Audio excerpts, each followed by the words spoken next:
We need to talk, sweetheart. Yes, I bet we do, I thought to myself, looking up at the woman who had been my wife for the last 20-odd years, the last few of them more in name only.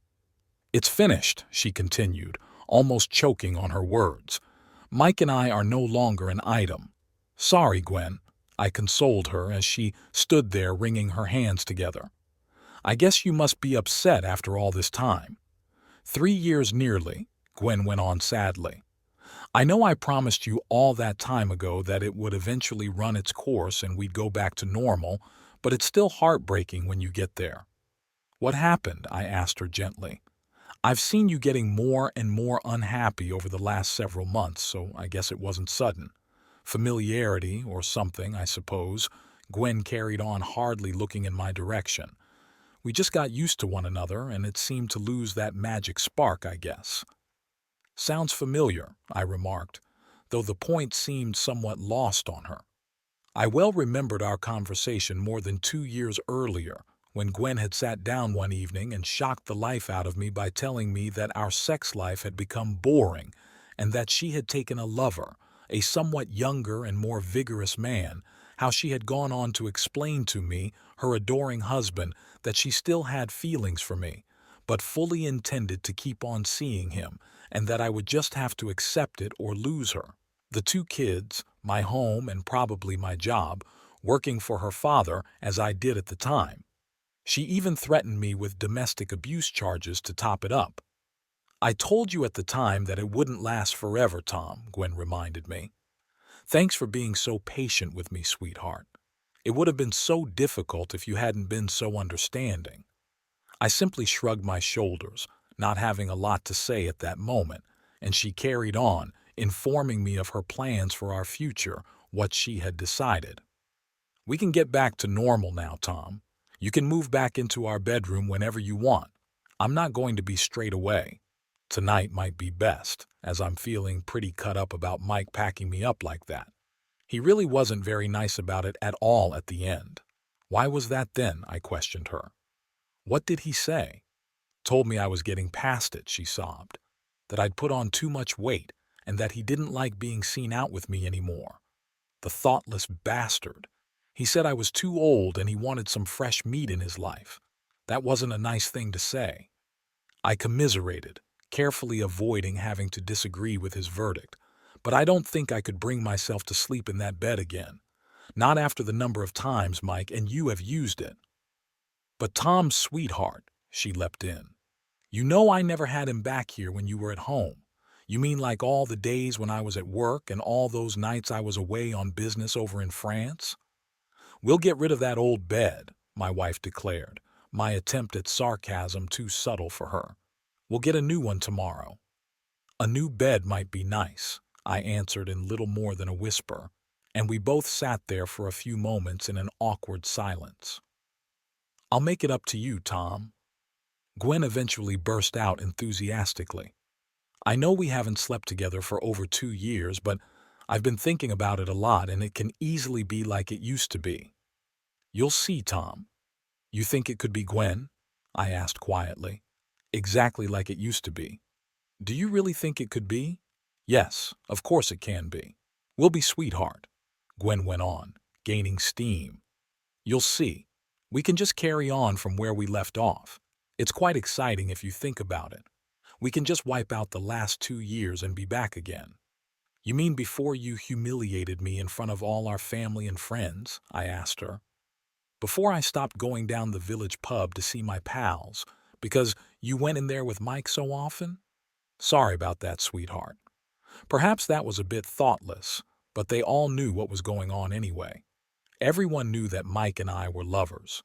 Maybe if you hadn't told them so often how much better in bed he was than me, Gwen, I ventured, remembering the nightmare of her words being relayed to me by Gwen and Mike's friends as they stood around me sniggering.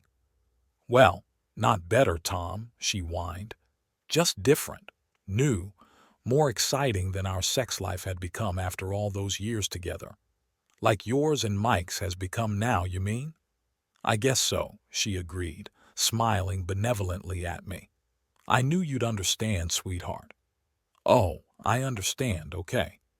But I still can't see myself going into that bedroom with you again that easily. You wrecked my male ego, darling, and I'm not sure I could perform. Okay, then. My wife carried on. Why don't we drive down to Brighton tomorrow for the weekend? We can stay in that little hotel we used to go to, and we can drive down in your lovely old Jaguar XK 140 like we used to. It'll be fun. Be like old times, and I can't wait for you to play with me the way you used to. Difficult that, I commented shortly. Damn near impossible, really. Why, Tom? Is the car broken down or something? Not as far as I know, I told her. But it's not mine anymore. I sold it. That shocked her. It really did. Just about summed up how much notice she had taken of me over the last couple of years. You sold your classic Jaguar, Tom, she exclaimed. But you loved that car. You spent hundreds and hundreds of hours renovating it. How could you sell it? When did it go? Over a year ago, I informed her, and her mouth sagged open, astonished no doubt at how our lives had drifted apart, how little she now knew about me and my life. We can buy you another one, Tom, was the next suggestion. Maybe we could buy your old one back. It's not for sale, Gwen, I replied. Besides, what would we buy it with? With money from the company, Tom, of course. Or money from my trust that my daddy set up before he died. You signed the trust money away 5 months ago, Gwen. It was my great pleasure to inform her. Where do you think we got the money from to give both kids their deposit for their houses when they got married? Is that where it came from, Tom? She mumbled. You never told me. Oh, but I did, Gwen. Just like I told you I was selling the Jag. Trouble was, you never listened as you were too tied up with that bloody Mike. But the family company is okay, isn't it, Tom? She asked with a look of desperation. We're still all right financially, aren't we? The company is okay, Gwen. I delighted in telling her. But we no longer own it. Those papers you signed a month or so ago finalized the deal. What papers? She asked absently, but I didn't bother to answer.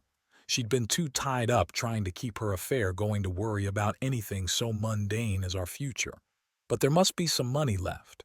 What about the sale of the business? Are we still rich? What are we going to do?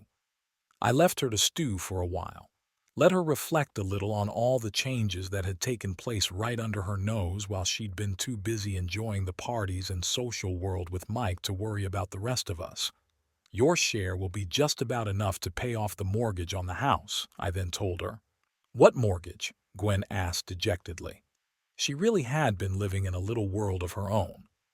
What do you mean by my share? Well, I've spent my half on a 45-foot sailing catch. I've taken early retirement and I plan to spend the rest of my days wandering the seas. But I hate boats, Tom. She squealed in anguish. You know I detest the sea. I know, I confirmed. But then there's no room on it for you anyway. What are you talking about, Tom? How come there's no room for me on a boat that big? She demanded, apparently deciding that maybe she didn't hate the sea so much after all. It's rigged for just 2 people to sail, I told her. Just me and the deckhand that I took on a while ago. But I could still come with you, sweetheart, she insisted. We could still have a wonderful time exploring the Med, or somewhere nice. Maybe we could sail to the south of France. I had a wonderful time going round the shops in Kinwin. Mike took me there last year. Only one cabin, I'm afraid, I interjected. It was more or less true as well, but what a fantastic stateroom it was. Only one cabin, she repeated loudly. Then where the hell is the deckhand sleeping? She thought she'd caught me out there. She's sleeping with me, I informed her. The way she has been for some time now. She, Gwen cried, aghast.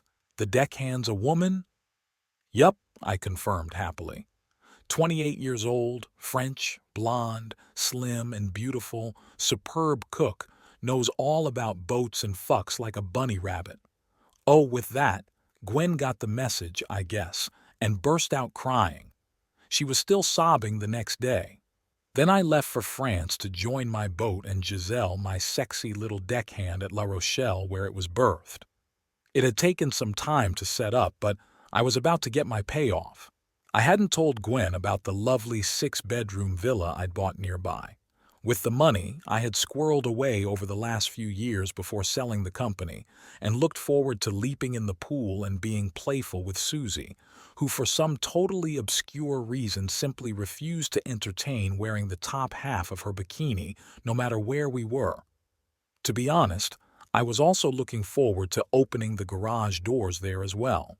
My lovely old Jag XK 140 had sat there on its own for far too long and would soon be whisking Giselle and I off to a wonderful French restaurant that I got to know well, just down the coast. As for Mike, he was got mugged outside his favorite bar. He was beaten up and robbed, 5 broken ribs, busted kneecaps, and worst of all, he lost his purse and one of his balls. He will not be walking straight for as long as I am alive. Happy days, I guess.